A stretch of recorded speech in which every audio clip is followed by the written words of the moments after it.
So thank you, Patti, for letting me interview you today. And I was just wanting to ask, what level of education do you have, and what do you do for a living? Okay. I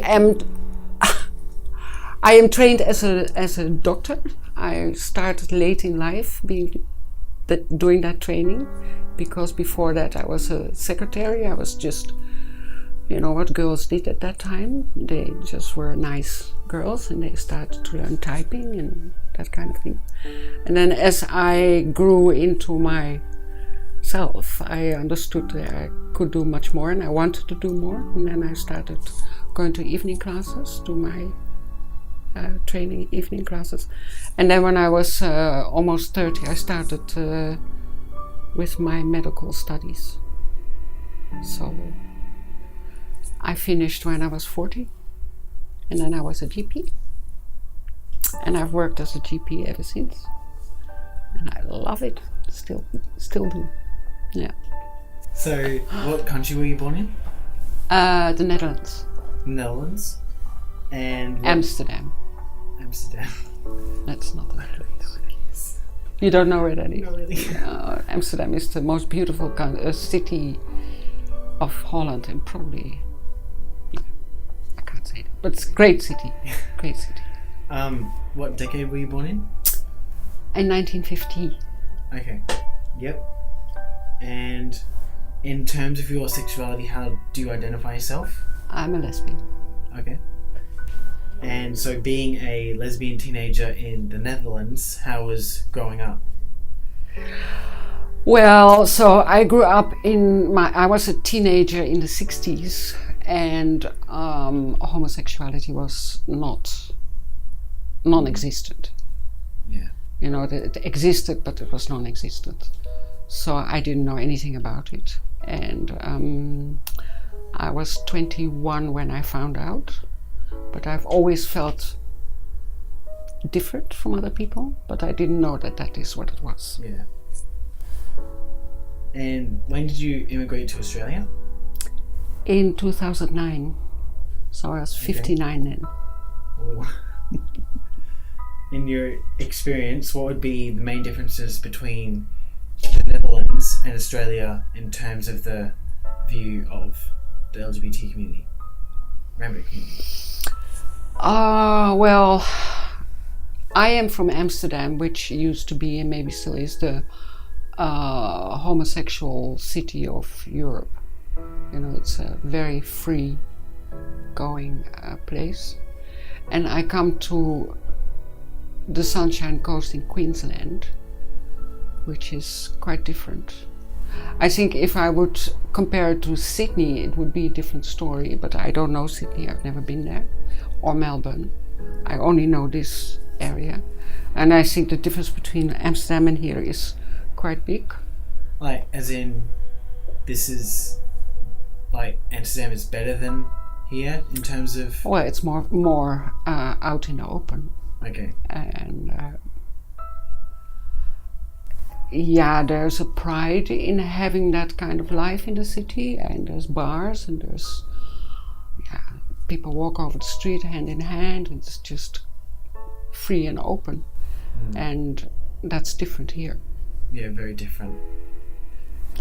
The thing is, because I'm from Holland and I grew up very free, I have always behaved myself here that way.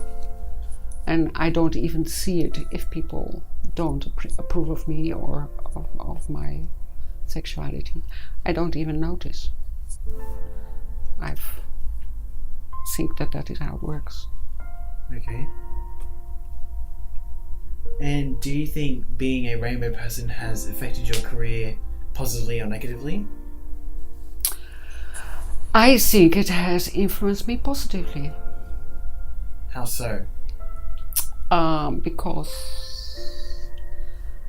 I felt different, I felt free, and I had a feeling I could do whatever I wanted, because I did not have to fit. That's good.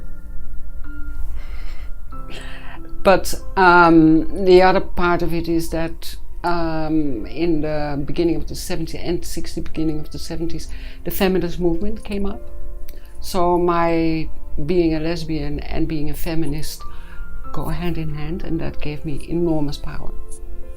Really, I'm very lucky that I grew up in that time. Yeah. So the 60s were terrible. So everything was hidden and dark. By the time I came out, feminist movement just started, and then with that the lesbian movement, and then the whole world just opened up in a few years. It was fantastic. That's amazing. It was fantastic. Yeah. Yeah. So when did you come out to your family? Immediately. Immediately? When you found out? When I got a girlfriend, that I thought, this is love, this is what everything is about. You know, I was 21 and you hear all the songs and the stories and poetry and books and films, and it's all about love. And you don't know what it is about. You know, and so I met this woman, and suddenly all these things fell in place. It was,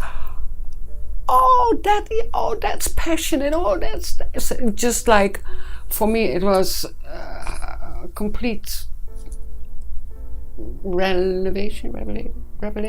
I think it is revelation. Revelation. And so I had to tell everyone because I was too happy. I could not tell. So you also told your friends as well as your family? Yeah. At that time? Okay. My parents didn't like it. Oh. My father kicked me off the stairs. My mother got a heart attack. Took about 10 years for them to get used to it. Oh, that's sad. And my friends, yeah, I don't think they left me. I think I left them because they were part of a world that was not my world anymore. That's sad. No, it was fine. Because I'd been adjusting for years to them, you know. I was adjusting to the heterosexual world. Oh. And I found out that I wasn't. And then you basically Then I became free. I was free. Yeah. You see, that's the interesting thing, that if you don't say anything, you're heterosexual. Yeah. That's what everyone assumes. Yeah. But I mean, everywhere, always. Yeah. So no one knows who is not heterosexual. So the world would be a different place if you say, what are you? Or, hello, I am me and I'm heterosexual. And then everyone knows. But now everyone assumes. Yeah. That's a very interesting... And nothing's ever said. No. It's just... assumed. Hidden. Yeah. Yeah. So you were 21 when you had your first serious lesbian relationship? Yeah. 9 years. That's a very good relationship. Yeah. And as a person who seems to have travelled the world, Yeah. how do you think the view of the rainbow community is over the world? Oh, different. Wherever you are, it's different. I mean, you can't say over the world. You know, it's different in Asia, it's different in Africa, it's different over time. It's different in America, it's different in Europe, and all the European countries, not the same. It's every culture, and then it can vary from village to village and city to city. So it's really broad. It's so broad, and it's diverse, and it grows. You know, it's now is different than a year ago. And what we just said, this year, with the Trump administration talking about that, brought the subject of gay people and transgender people on the front line. Yeah. So I think in that way it's been a fantastic year. So not only for gay, but all the other problems. He has put it all there. So now everyone is suddenly organizing around it and talking about it and recognizing each other. You know, what are you doing? So it's enormous what's happening. So you do think it's actually slowly getting better, the views of the rainbow community? Of course. I think everything that you don't know is bad. So the more you know, the easier and better it becomes, and more varied. If you don't know anything about African or other cultures, you see a black person, you think black, and that's the only thing you think, black. And you don't think there's a person with a story with, you think black.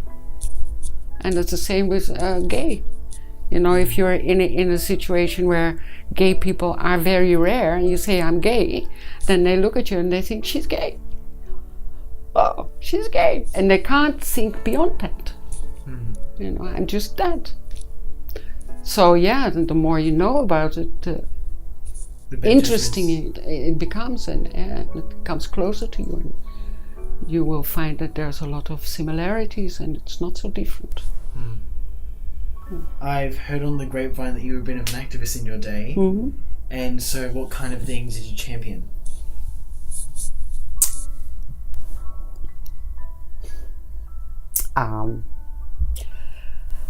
Women's culture in a very broad sense. It's now very much taken for granted, but it wasn't like that.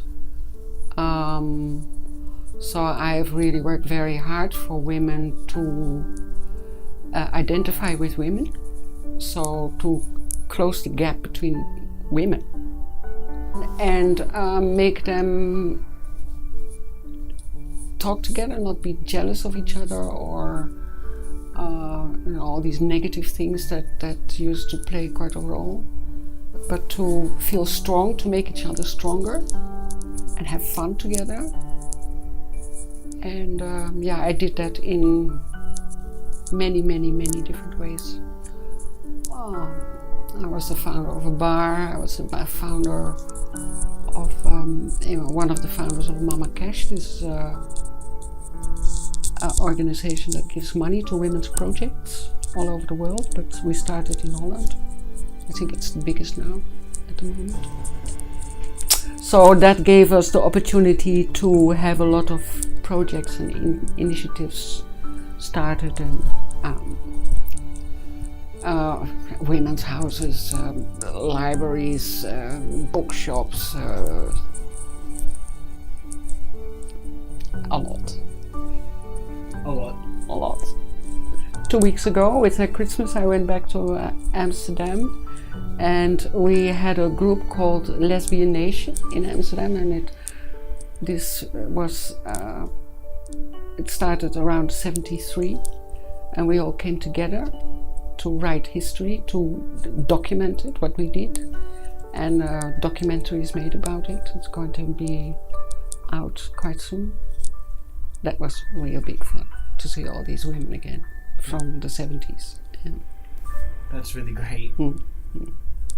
And finally, what advice would you give to teenagers who think they might be rainbow? Rejoice. Be happy about it, because it really gives freedom.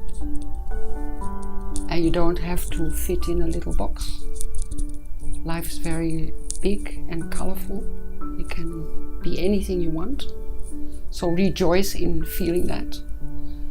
Share it as much as you can, as soon as you can, with your parents and your friends and anybody. Because they have to know anyway, and they might as well hear it earlier than later. And I think everyone will be surprised how positive people react, especially in this time. Well, Thank you, Patti, for your time. Okay. It was a really pleasure interviewing you. Okay, nice. Nice of you to ask me. That's Okay.